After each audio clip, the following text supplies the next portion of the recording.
The car's tires crunched over the gravel driveway as the young family arrived at their new home in Gravesville. The small American town had a population of fewer than 5,000, with its quiet streets, charming colonial houses, and a town square that looked like it was frozen in the 1950s. For Emma and Daniel Carter, this was the perfect place to raise their 8-year-old daughter, Bella, far from the chaos of the city. Bella sat in the back seat, her face pressed against the window. Her wide blue eyes scanned the neighborhood, filled with equal parts curiosity and boredom. "Is this where we're going to live now?" she asked, her voice tinged with a hint of skepticism. "Yes, sweetheart," Emma replied, turning around to offer a reassuring smile. "Isn't it beautiful? Look at all the trees and that big backyard. You've always wanted more space to play." Bella nodded but said nothing.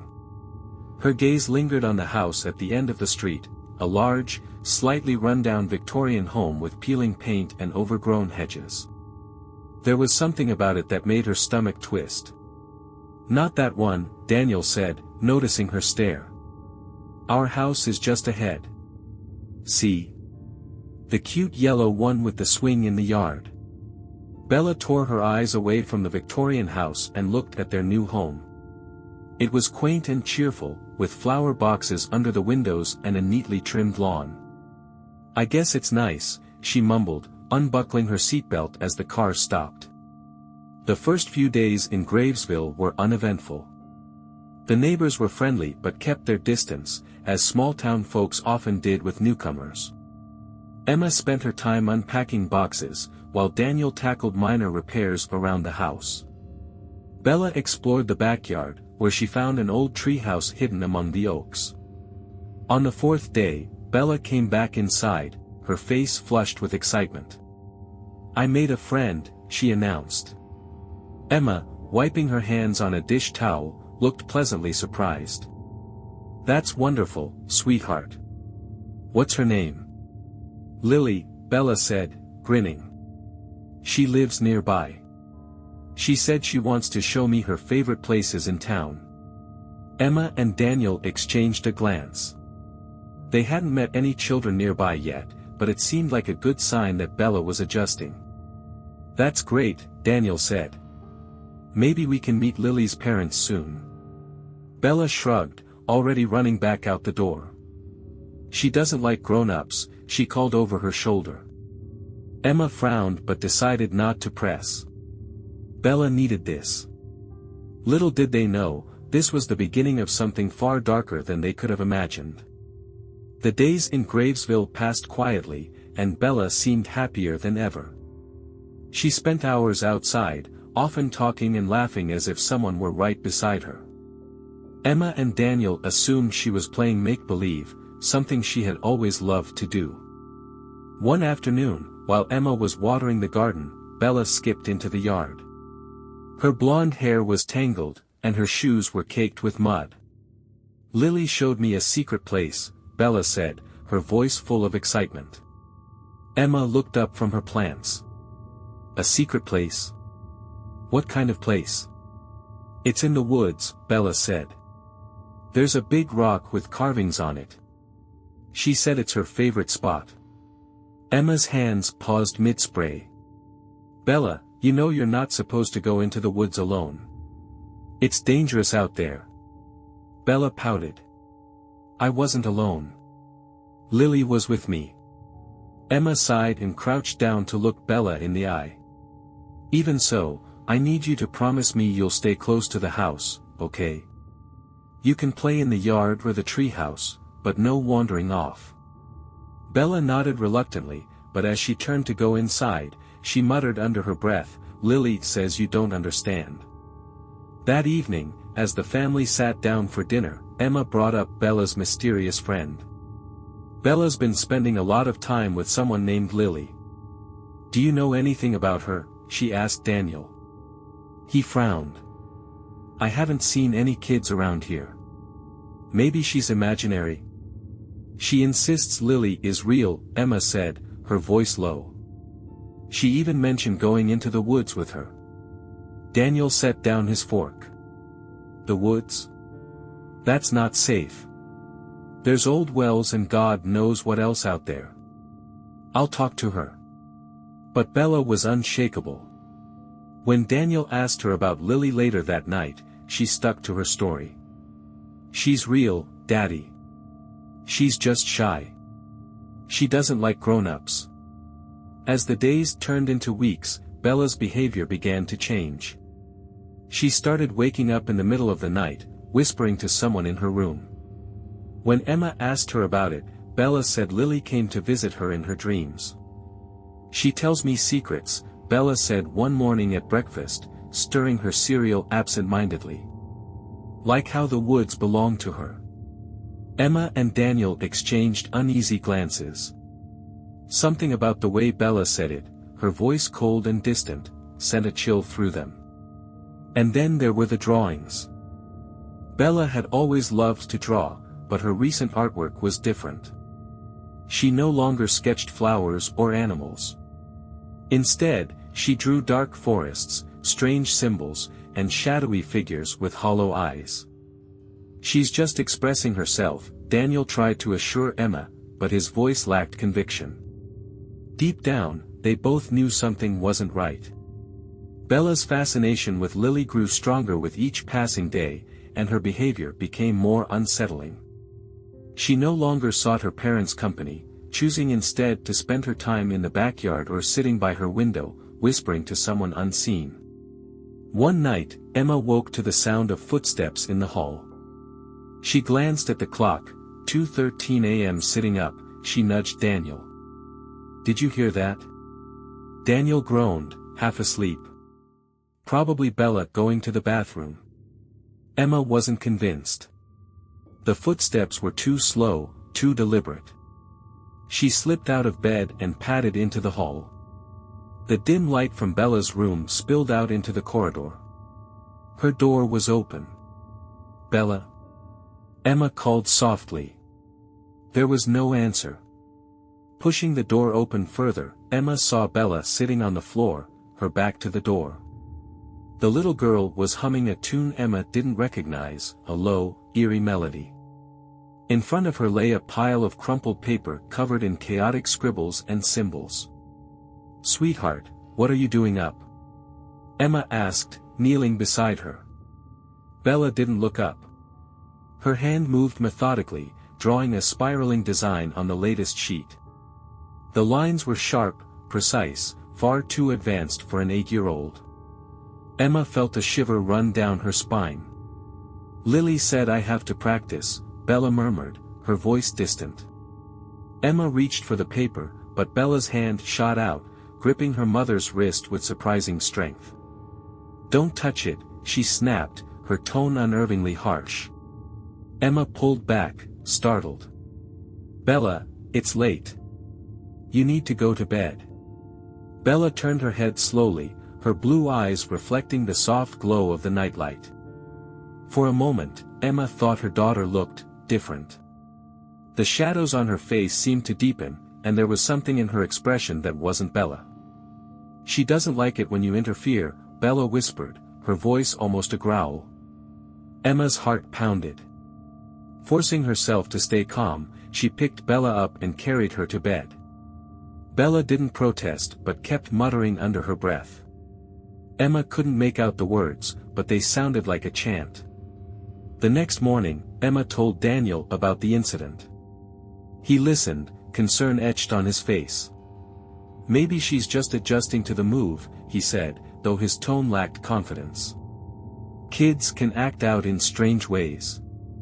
Emma wasn't so sure. Something about Bella's behavior felt unnatural.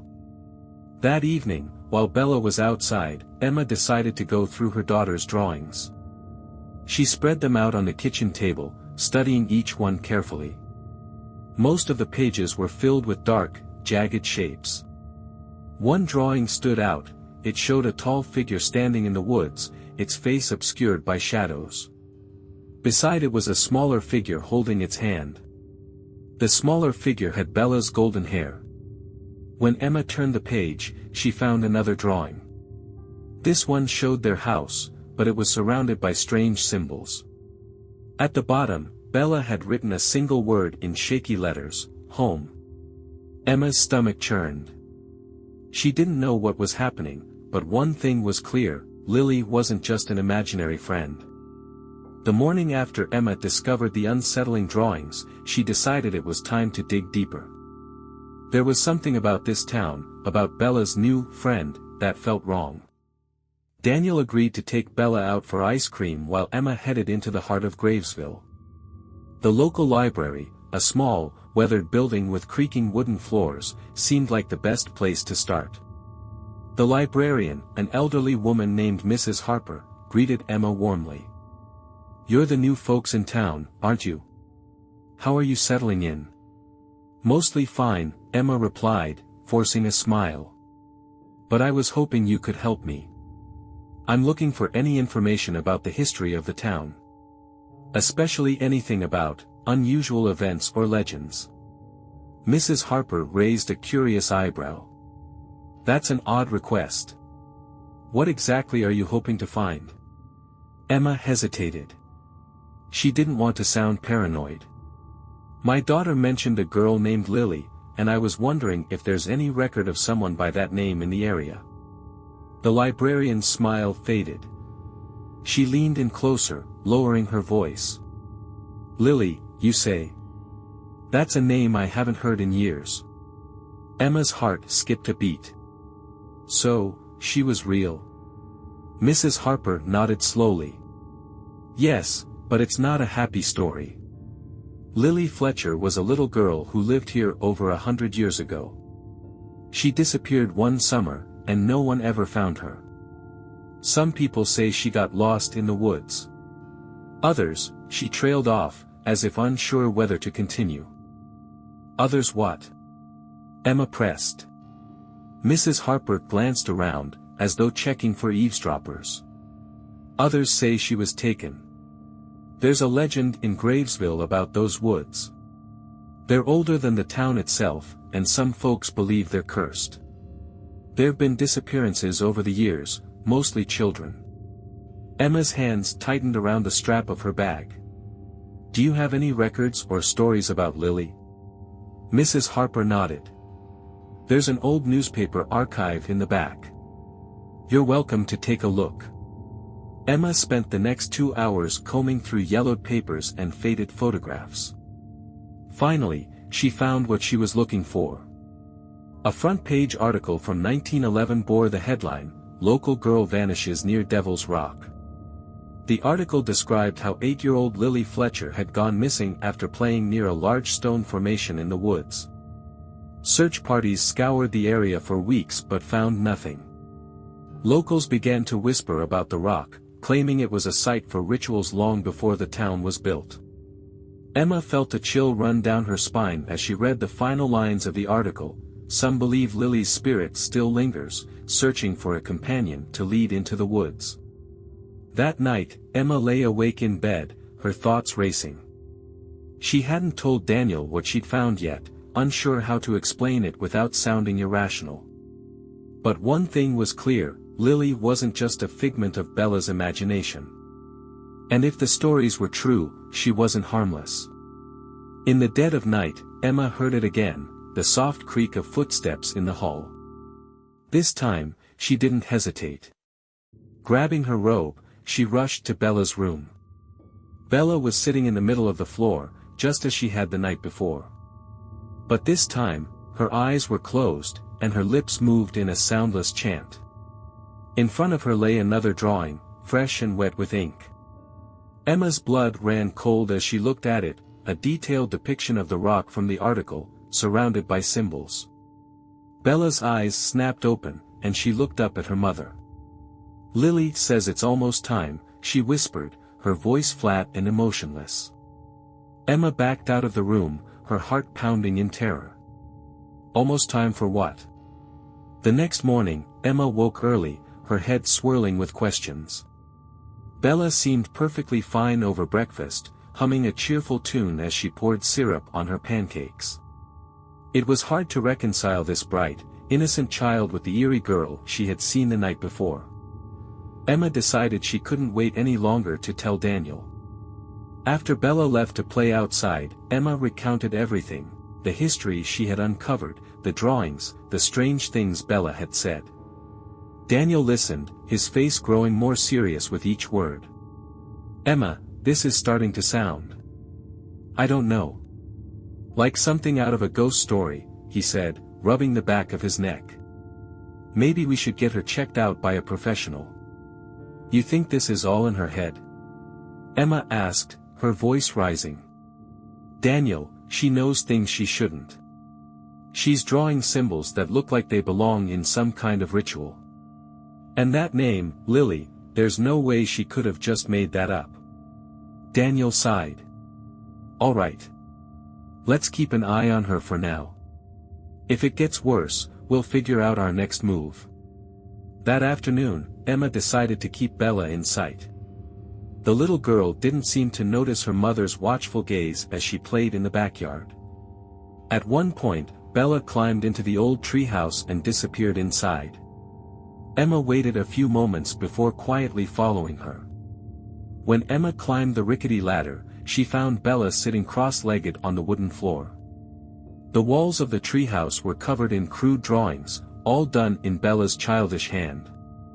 But these weren't ordinary pictures. They depicted tall, shadowy figures standing in the woods, watching from the trees.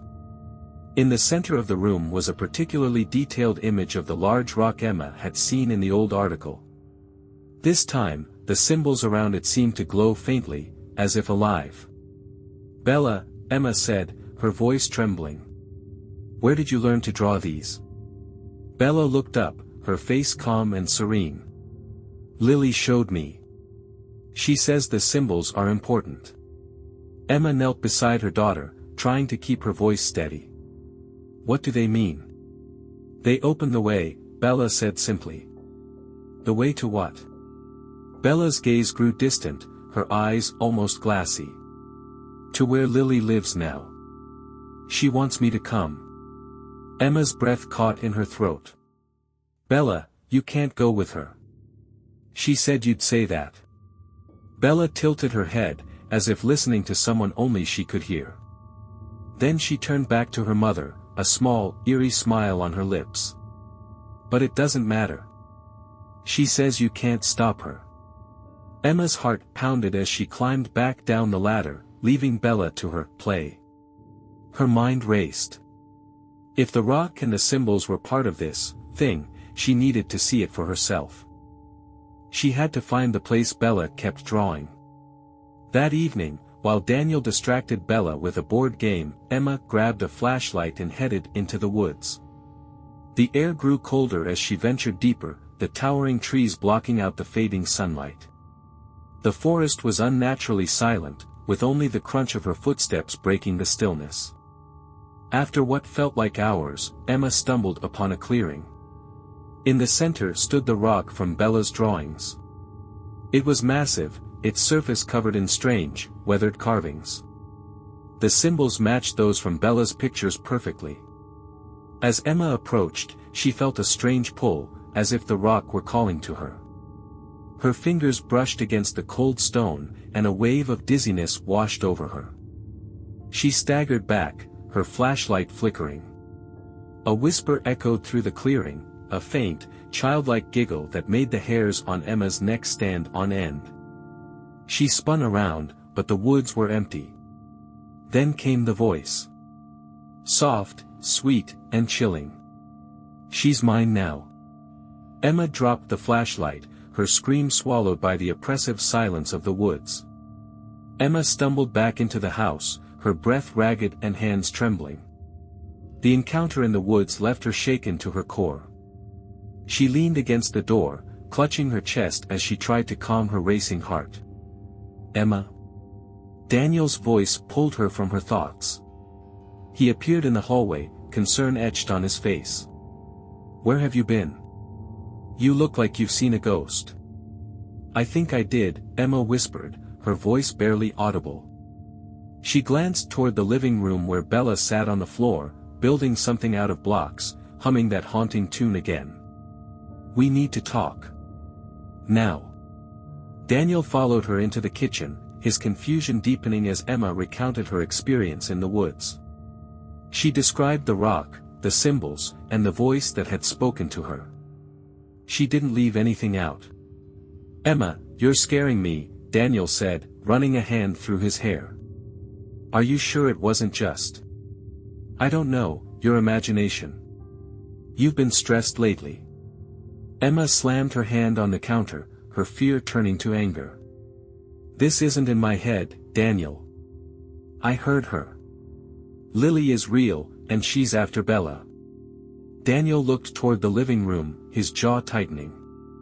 "All right," he said finally. "If you're right, then what do we do?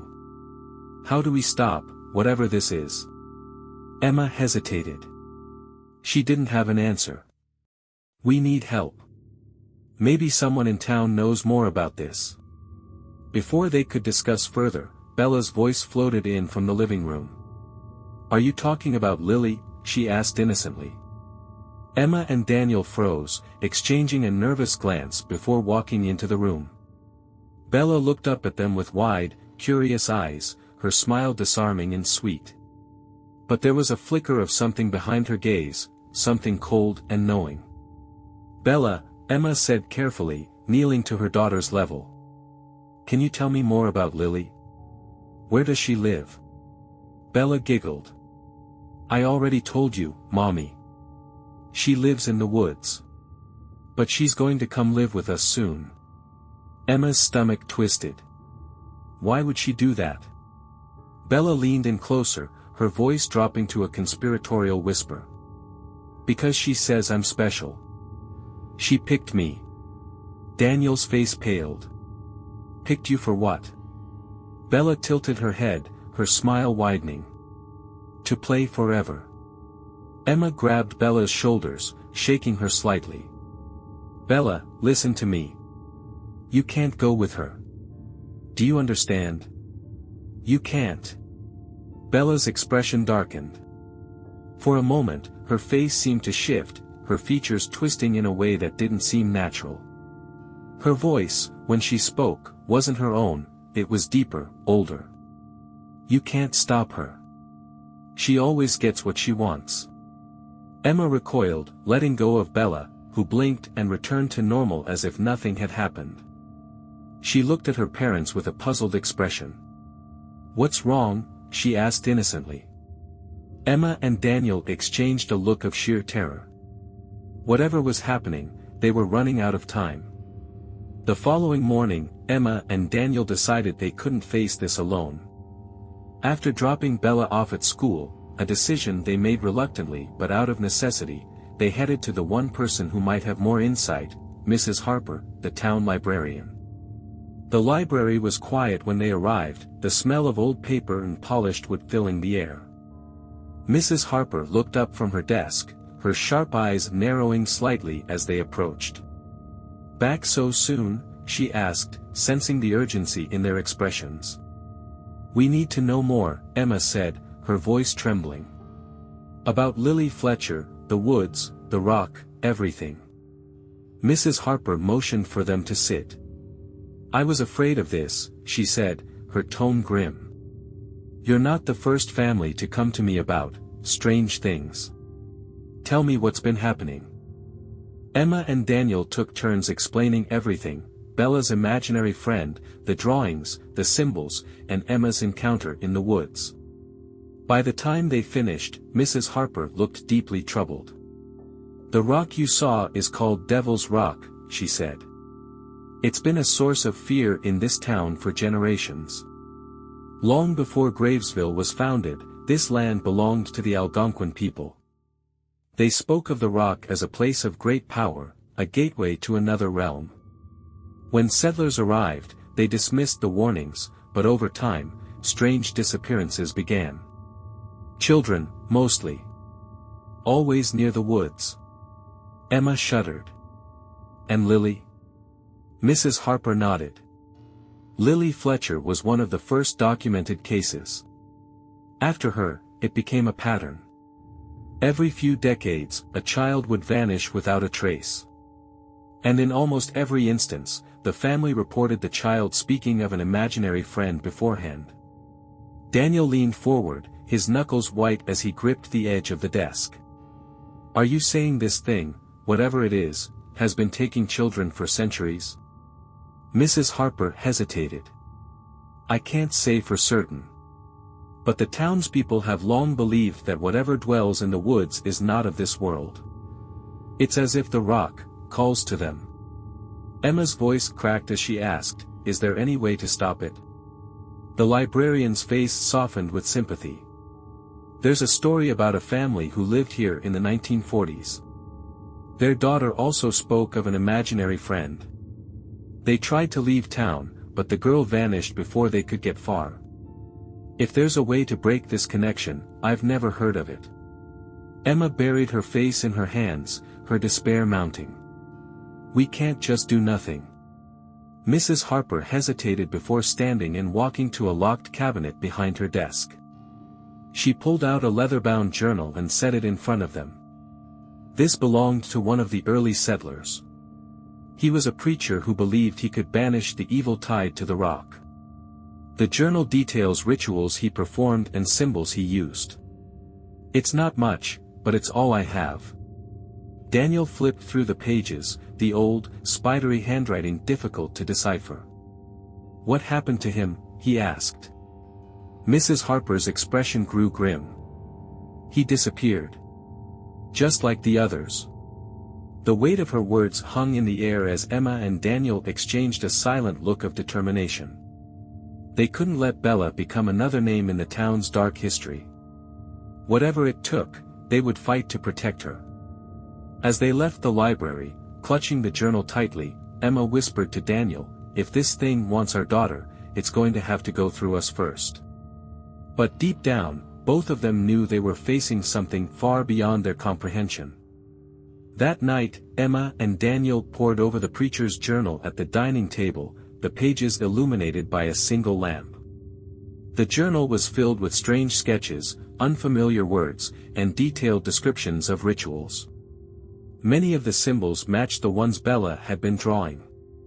"Look at this," Daniel said, pointing to a passage. "The entity's power is tethered to the rock, its anchor in our world. To sever the bond, one must disrupt the sigils carved into its surface and perform a rite of banishment." He frowned. "But it doesn't explain how to do that." Emma scanned the page. "There's more. Beware the entity's influence, it preys upon the vulnerable, embedding itself in their thoughts and dreams. The closer one comes to the rock, the stronger its grasp." She closed the journal, her hands trembling. "It's using Bella." Daniel leaned back, his face pale. "If we go near that rock again, it'll try to stop us. Maybe even hurt us." Emma's jaw tightened. "We don't have a choice." They didn't sleep that night. Every creak of the house made them jump, and the faint sound of Bella humming in her sleep sent chills down their spines. By morning, they had a plan. They would go to the rock and disrupt the carvings, just as the journal described. As the sun rose, Emma found Bella sitting at the kitchen table, staring at the wall. Her usual brightness was gone, replaced by a distant, vacant expression. "Good morning, sweetheart," Emma said cautiously, sitting beside her. "Did you sleep well?" Bella turned her head slowly, her blue eyes unusually dull. "She's angry," Bella said in a flat tone. Emma's blood ran cold. "Who's angry?" Bella's lips curled into a chilling smile. "Lily. She says you shouldn't go to the woods." Emma forced a smile. "We're just going for a walk." Bella leaned in, her small hand gripping Emma's arm tightly. "You can't stop her," she whispered. "She's too strong." Emma pulled away, her heart pounding. "Stay with your dad today, okay?" Bella didn't respond. She simply returned to staring at the wall, humming softly. By mid-afternoon, Emma and Daniel stood at the edge of the woods, the journal tucked under Emma's arm and a backpack filled with tools slung over Daniel's shoulder. The forest seemed darker than usual, the towering trees casting long, menacing shadows. "Are you sure about this?" Daniel asked, gripping a crowbar tightly. Emma nodded. "If we don't try, we'll lose her." They made their way to the clearing in silence, the oppressive stillness pressing down on them. When they reached the rock, Emma felt the pull again, a strange, magnetic force that made her dizzy. She steadied herself, focusing on the carvings etched into the stone. Daniel pulled a chisel and hammer from his bag. "Let's do this." As he struck the first carving, the air around them grew colder, and the wood seemed to come alive. A low, guttural sound echoed through the trees, like a growl from something inhuman. Emma flipped through the journal, her hands shaking, searching for the banishment rite. "Hurry," she urged as Daniel chipped away at another symbol. The wind picked up, howling through the clearing. Shadows began to shift and move unnaturally, pooling together at the edges of the clearing. Emma's voice cracked as she read the incantation aloud, the foreign words feeling heavy on her tongue. The growl grew louder, morphing into a chorus of whispers. "Leave," they hissed. "She belongs to us." Daniel smashed the last carving, and the whispers turned into screams. The shadows surged forward, clawing at the couple. Emma screamed as icy tendrils wrapped around her legs, pulling her toward the rock. "Emma!" Daniel grabbed her arm, yanking her free. "Keep reading." Emma continued the incantation, her voice rising above the chaos. The symbols on the rock began to glow faintly, then faded entirely. The shadows recoiled, their shrieks echoing through the forest. With one final word, the darkness exploded outward, vanishing into the trees. The silence that followed was deafening. Daniel dropped to his knees, gasping for breath. Emma clutched the journal, her hands trembling. The rock was still, its surface smooth and unmarked. "Did it work?" Daniel asked, his voice hoarse. Emma looked around, the forest eerily calm. "I think so." But deep down, a gnawing doubt remained. Had they truly stopped it, or had they only angered it further? The following days were strangely peaceful. Bella, though still distant at times, seemed less affected by the presence of her imaginary friend. Her once distracted humming had stopped, and the unsettling smile that had haunted her face was gone. Emma and Daniel cautiously allowed themselves a glimmer of hope. Perhaps the banishment had worked. But as they sat in the living room one evening, the air shifted. The warmth from the fire flickered out, and a cold breeze seemed to fill the room, despite the windows being closed. The house, once familiar and safe, suddenly felt suffocating. Bella, who had been playing quietly with her toys in the corner, stood up abruptly. She turned to her parents, her expression blank, her face as pale as death. "She's back." Emma's stomach dropped. She stood quickly. "Who?" "Lily," Bella replied, her voice flat and hollow. "She's not happy." Before Emma or Daniel could respond, a strange sound came from the hallway, a faint tapping, like small footsteps echoing on the wooden floor. They turned toward the noise, hearts pounding in their chests. The shadows in the hallway lengthened, twisting unnaturally. Emma felt a wave of dread wash over her. Something was wrong. Very wrong. And then, as if from nowhere, a voice filled the house.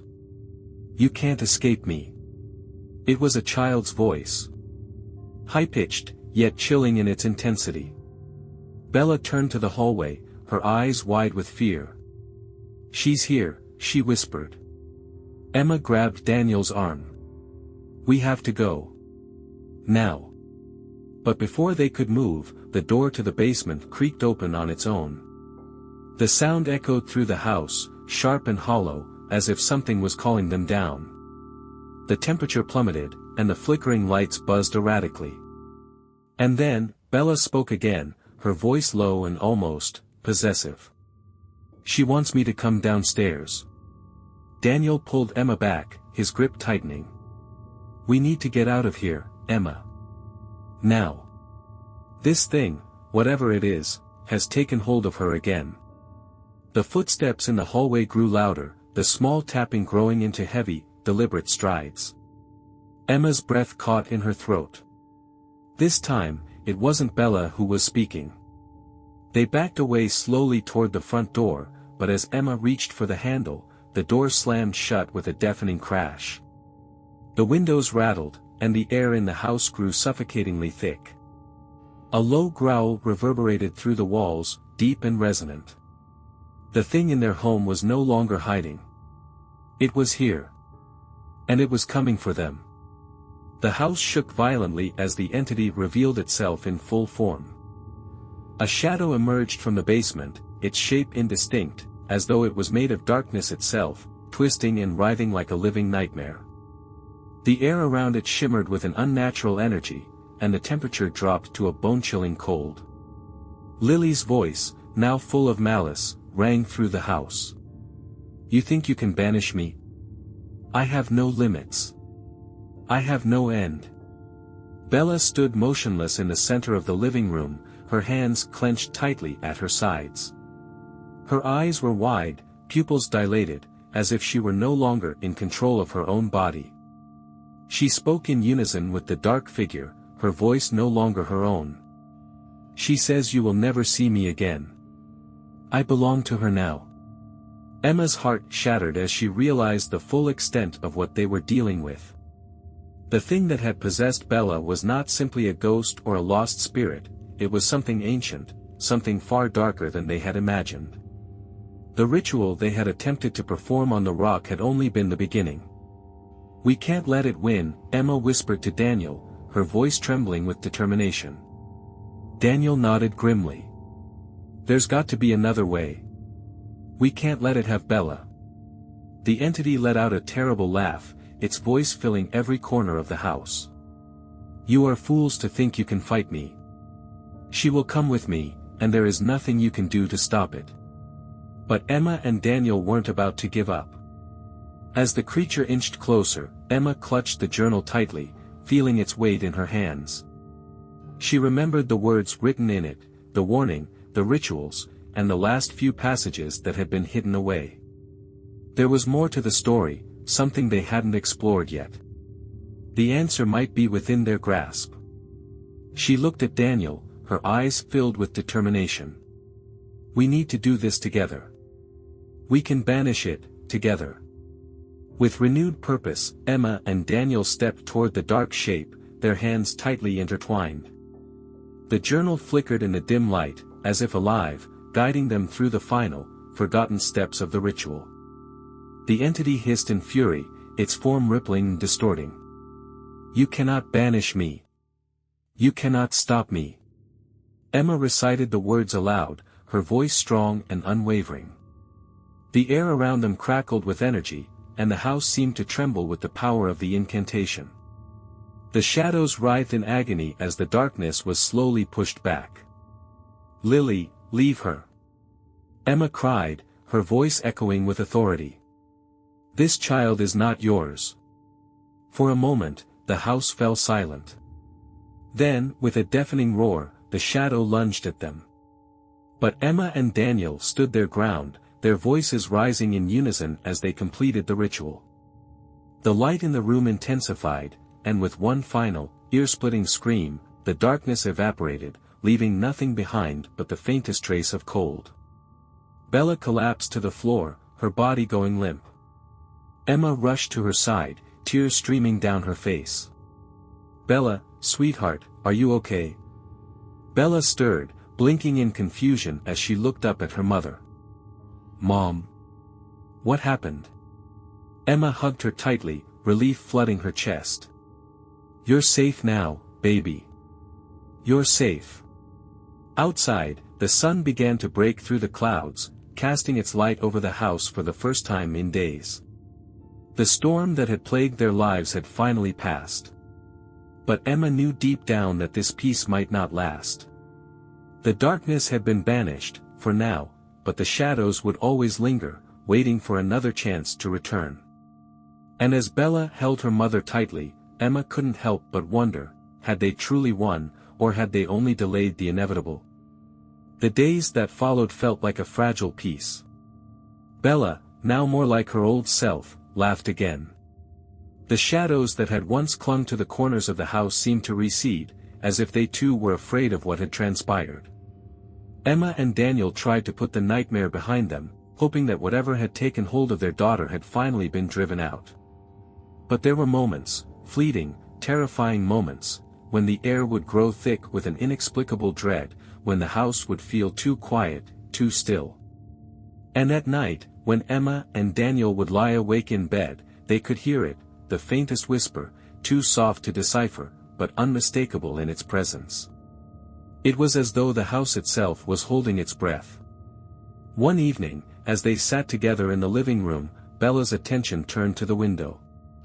She was staring out into the darkness with a distant expression, her fingers twitching as if she were playing an invisible melody in the air. "Bella?" Emma called softly, concerned by the faraway look in her daughter's eyes. "What are you looking at?" Bella didn't respond at first. She simply tilted her head, the same unnerving smile slowly forming on her lips. "She's waiting outside," Bella said quietly, as though speaking to someone only she could see. "Lily wants me to come back." Emma's heart sank. She had hoped that Bella had truly been freed from the grip of the entity, but hearing those words again, the familiar, sinister words, made it clear that the darkness was still lingering. "Bella, no," Emma whispered, her voice shaking. "You're not going anywhere with her." Daniel stood abruptly, his expression hardening. "We need to lock the doors. And the windows. Now." But as they moved to secure the house, the temperature in the room dropped suddenly, causing their breath to fog in the air. The lights flickered, and the whispers grew louder. It wasn't just Bella now. It was as if the house itself had become alive, filled with voices. Emma grabbed Bella, pulling her away from the window. "We've been through this, sweetheart," she said, trying to sound calm. "You're safe here. No one is taking you." But Bella turned toward her, eyes wide with fear, and for the briefest of moments, Emma saw something, a dark, malicious shadow flicker across her daughter's face. "You don't understand," Bella whispered, her voice no longer her own. "She's not just a friend. She's everything. And I'm everything to her." Emma's blood ran cold. This wasn't just an imaginary friend. This was something far darker, something that had bound itself to Bella in ways they couldn't comprehend. That night, as Emma and Daniel tried to sleep, the whispers continued. It was as if the walls themselves were speaking, the voices seeping through the cracks, carrying with them an air of malicious intent. Emma tried to ignore it, clinging to the hope that whatever had taken hold of Bella would soon fade away. But then, just before dawn, there came a sound, a soft knock at the door. At first, Emma thought she had imagined it. But the knock came again, louder this time, followed by a voice she recognized, Lily's voice, clear as day. "Let me in." Emma shot up from the bed, her heart pounding. She rushed to the door, looking through the peephole, but there was no one there. Only the faintest outline of a figure standing just beyond the threshold, its features obscured by the dark of the early morning. "Mom? What's wrong?" Daniel mumbled, still half asleep. Emma didn't answer. She couldn't.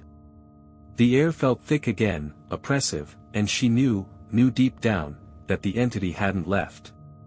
It was just biding its time, waiting for the right moment to strike. She turned toward Bella's room, dread pooling in her stomach. The door was slightly ajar, and through the crack, she could see Bella sitting on the bed, facing the wall. "Bella?" Emma called, her voice trembling. Bella didn't respond. Emma's heartbeat quickened as she stepped into the room. The shadows seemed to stretch unnaturally across the walls, as though they were reaching toward Bella. She was sitting perfectly still, her back straight, her head tilted forward. The faintest hum emanated from her lips, a tune that Emma had come to dread. "Bella, please," Emma whispered, kneeling down beside her daughter. "Come back to me." And then, Bella's head snapped around, her eyes wide with an intensity that felt unnatural. They were black, soulless, empty voids that seemed to draw in the very light around them. "She's here." The words were not Bella's. They were Lily's. Emma's stomach turned as she reached out to touch Bella's arm, but before she could make contact, Bella's hand shot out, gripping Emma's wrist with unnatural strength. "You can't stop it," Bella's voice croaked, her lips curling into a twisted grin. "She's coming for you." In that moment, Emma realized the terrifying truth: this wasn't just a battle for Bella's soul. This was a fight for their very lives. And the entity, Lily, was far more powerful than they had ever imagined. That night, Emma and Daniel made a decision. They would leave. They had to. The entity was not just bound to the rock or the forest. It had somehow seeped into their home, into their lives, and into their daughter. It was inescapable. But as they packed their things, desperate to escape, Bella's voice once more broke the silence. "You can't leave. She won't let you." The whisper grew louder. The walls trembled. And with a final, shattering scream, Emma realized that Lily wasn't just waiting outside. She was inside, too. Inside Bella.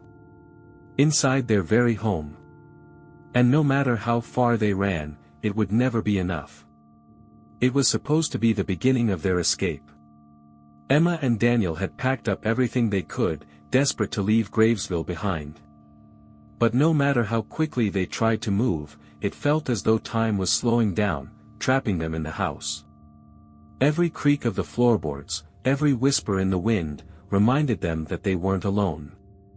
Lily was still with them. They tried to hurry, but the atmosphere seemed to shift as they made their way to the front door.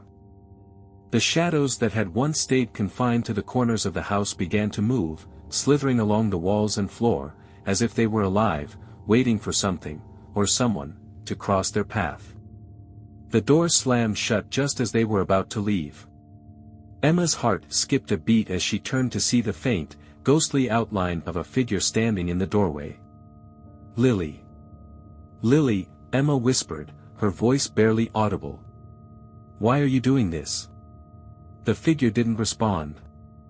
Instead, it raised its arm and pointed toward Bella, still standing motionless in the middle of the living room, her eyes blank.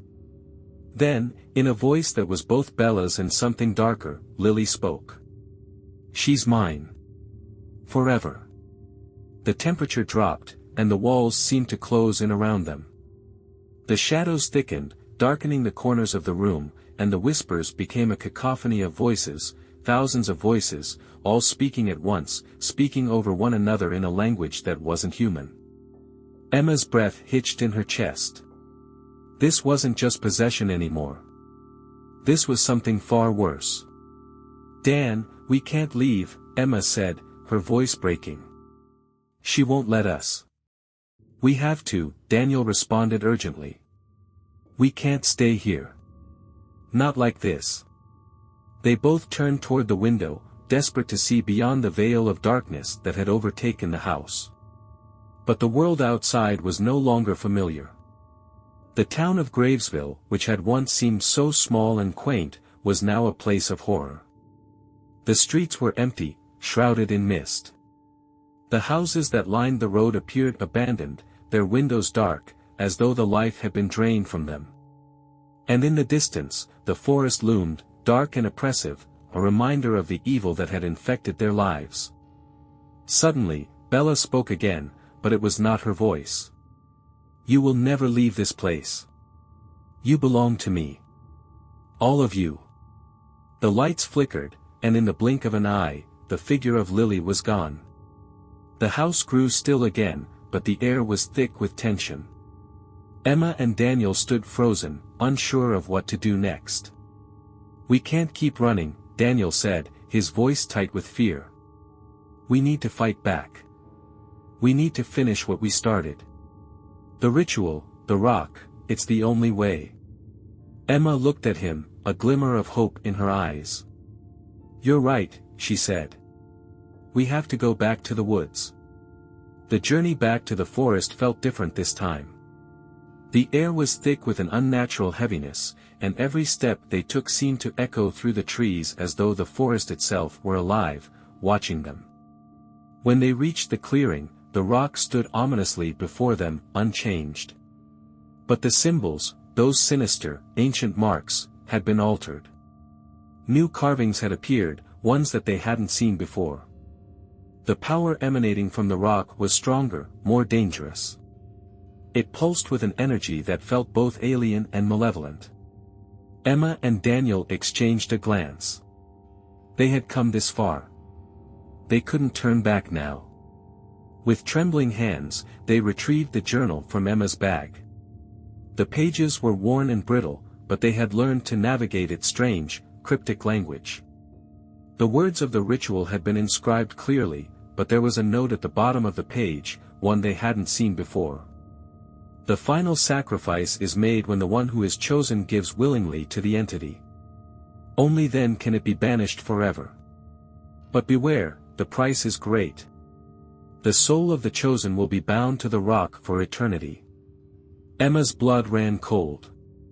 Sacrifice, she whispered, reading the note aloud. What does it mean? Daniel took a deep breath, his eyes narrowing. It means that if we want to stop this, if we want to save Bella, we have to offer something. Someone. They both turned to look at the shadowed figure that appeared behind them. It was Bella. Her face was no longer the sweet, innocent face they knew. Her eyes were black, her lips curled into a smile that was all wrong, and the voice that came from her mouth was not her own.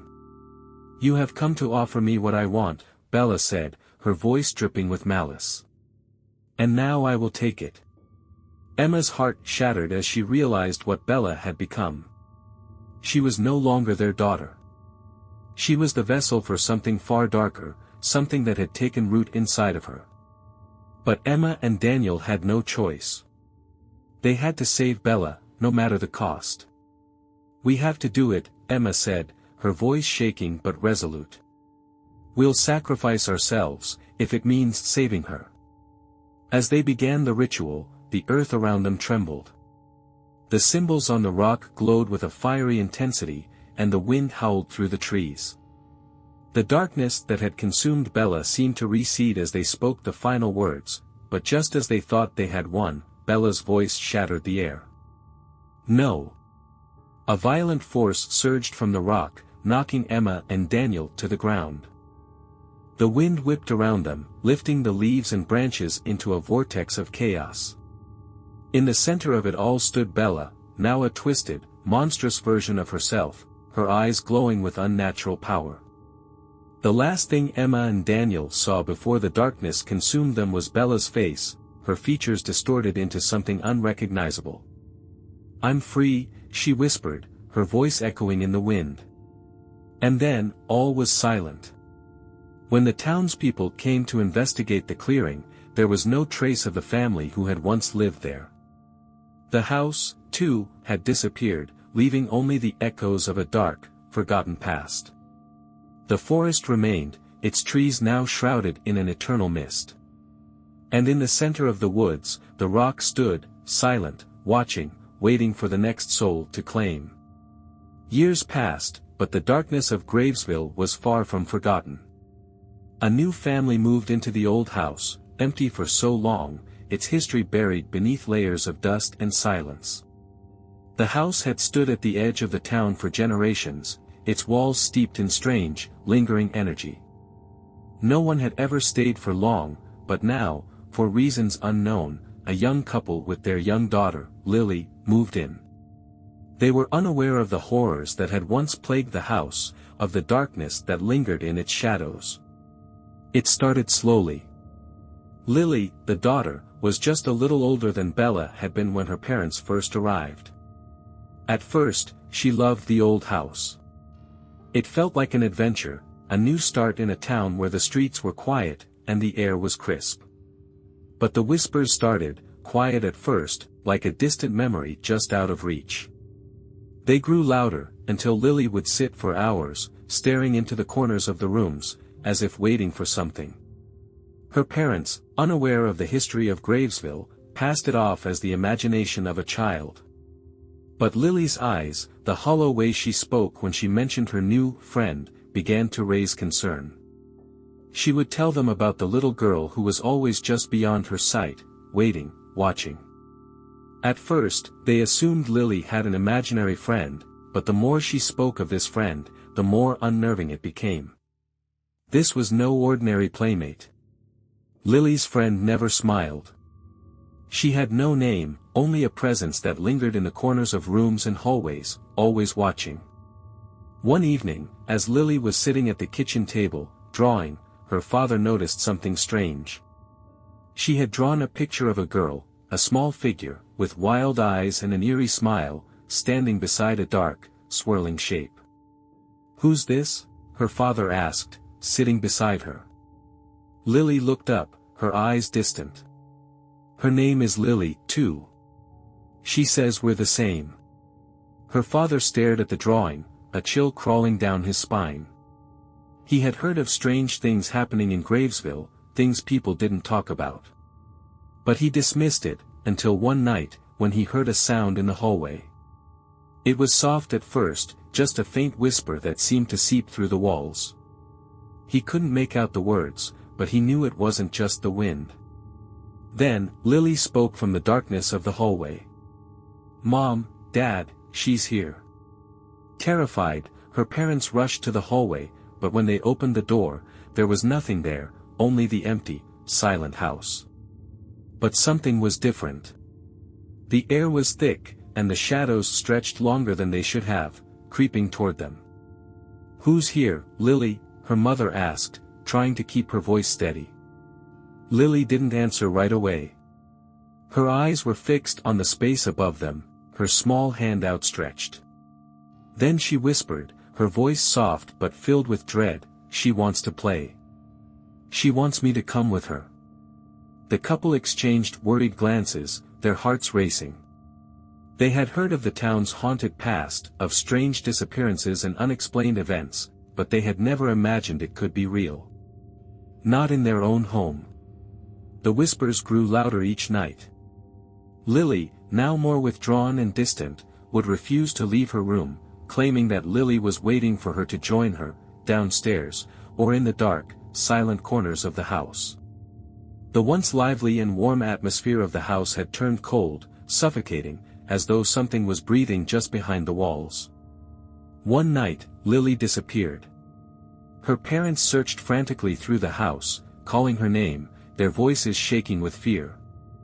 It was as though the house itself had swallowed her whole. They checked every room, every closet, even the attic, but there was no sign of her. Then they heard it, faint footsteps, echoing from the basement. With trembling hands, they descended the stairs into the dark, musty basement, the air thick with mildew and the remnants of old, forgotten things. The lights flickered as they made their way to the far corner, where the old rock, the one that had been the center of all the strange happenings in the town, stood, covered in dust. Lily was standing before it, her eyes glazed over, her expression vacant. She reached out toward the rock, her tiny fingers brushing the surface as though drawn to it by an invisible force. "Lily," her mother cried, rushing forward to grab her. But as soon as her hand touched Lily's arm, a strange energy pulsed through her body, sending a shock of cold through her veins. Her vision blurred, and for a split second, she saw it, Bella, standing just behind her daughter, her eyes black and empty, her mouth twisted into that same horrific smile. The presence of the entity was overwhelming, its power far greater than anything they had imagined. It was the same force, the same darkness that had taken Bella years ago, and now, it had returned. Her husband reached for Lily, but it was too late. In that moment, the air around them grew suffocatingly cold. The shadows of the basement seemed to rise up, wrapping around them like tendrils, pulling them toward the rock. And just as Lily's fingers made contact with the stone, a voice echoed through the room, cold and chilling. The cycle continues. Everything went black. Years passed again, and Gravesville remained silent. No one spoke of the house at the end of the street. People had stopped asking questions about the town's strange past, and life moved on, until one fateful evening, when another family, unaware of the history that lay beneath their feet, moved into the old house. And the whispers began again. The shadows stretched longer. And Lily, as she always had, waited.